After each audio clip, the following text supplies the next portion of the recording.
Class 9 Chemistry.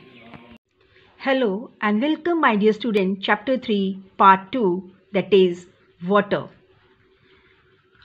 And in previous video we have seen we were doing physical properties of water.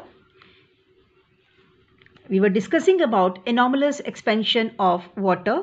I hope all of you have practiced this graph. All of you have drawn this graph on your notebook, that is y-axis density and x-axis temperature, and water has maximum density at 4 degree Celsius and that density is 1000 kg per cubic meter or 1 gram per cubic centimeter. So this graph all of you have drawn on your notebook. And my dear student, the property of anomalous expansion of water enables marine life to exist in a colder region of the world, because even when the water freezes on the surface, it remains a liquid below the ice layer. As the density of water is greater than the density of ice, and ice is a bad conductor of heat, it does not allow heat to escape out. So below the surface, at the top it will be 0 degree Celsius, but below it will be less than 0 degree. The temperature will be more than 0 degree Celsius and heat will not escape out, being ice a bad conductor of heat. So this anomalous expansions help a lot, especially the marine life, to exist in a colder region. And the next physical property here is latent heat of fusion of ice. Ice, that is the latent heat of fusion. What is latent heat of fusion? That is amount of heat required to change a substance from solid state to liquid state. Here state being changed when heat substance is there, like ice is there, which is solid, it changes to liquid, that is water. So there is a change of state. At particular time, at this position, when solid is changing to water, the amount of heat required to change a state, that heat is known as latent heat of fusion. And remember, there is no change in temperature. Ice is at 0 degrees Celsius. You will get water at 0 degrees Celsius. The temperature remains same. Only there is a change of state, that is solid to liquid.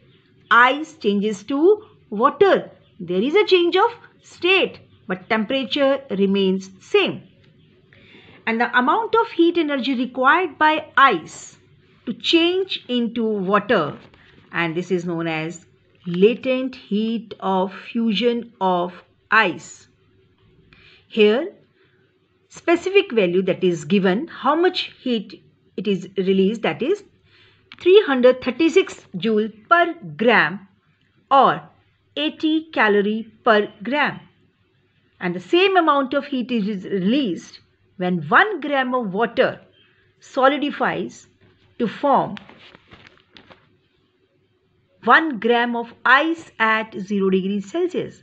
That is 1 gram of water when changes to ice. If water is there and it changes to ice, the same amount of heat is released, either solid to liquid or liquid to ice.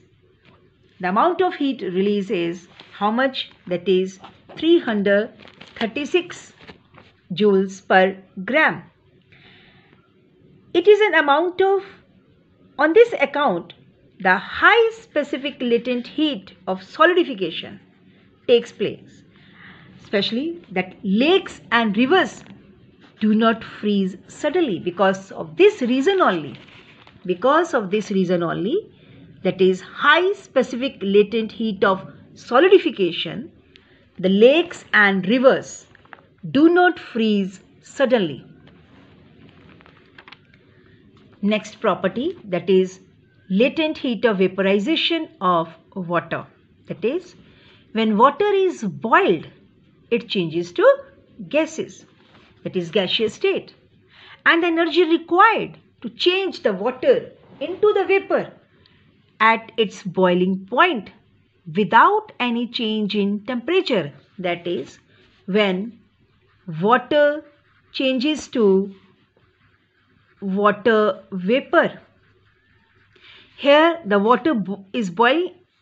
Water is at 100 degrees Celsius. It changes to vapor at 100 degrees Celsius. The temperature remains same, but the state changes liquid to vapor.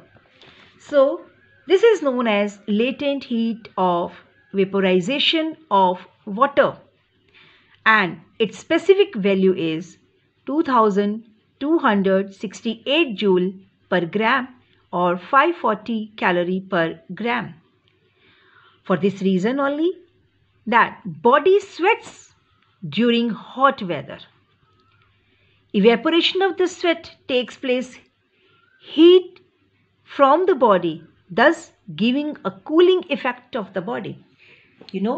During summers we feel very hot and we sweat a lot, and we get a cooling effect when there is a sweating, and because the reason behind is that the specific value of latent heat of vaporization is 2268 joule per gram, which is very high. And the same amount of heat is released when 1 gram of steam. Now steam condenses to water. Steam condenses to water. It means that is water vapor changes to water. That is when 1 gram of steam condenses to form 1 gram of water at 100 degrees Celsius. Again the temperature is 100 degrees Celsius, steam changes to 100 degrees Celsius water. It is on account of high specific latent heat of condensation. So when liquid changes to ice, that is solidification. Water changes to water vapors, that is vaporization. And now vapors or steam changes to water, that is condensation. And account of high specific latent heat of condensation, steam causes far more serious burn than water at 100 degrees Celsius. So there is a question, why steam causes more serious burn than water at 100 degrees Celsius? Steam is also at 100 degrees Celsius, water is also at 100 degrees Celsius, but steam causes more serious burn than the water at 100 degrees Celsius. Next is specific heat capacity. It has been found that 1 gram of water when heated 1 degree Celsius, if we take 1 gram of water, and heat it to 1 degree Celsius temperature, it absorbs how much energy? It will always absorb 4.2 joules energy, or it is equal to 1 calorie of heat energy. So this fixed amount of heat energy absorbed by water by 1 gram of water when heated through 1 degree Celsius, this is called as specific heat capacity. And because of this specific high specific heat capacity, water is commonly used as coolant in motor car radiators. So the question is, why water is used as coolant in motor car radiator? And the reason is because of high specific heat capacity. High specific heat, water is used as a coolant in car radiators. Watch the next video for the further description.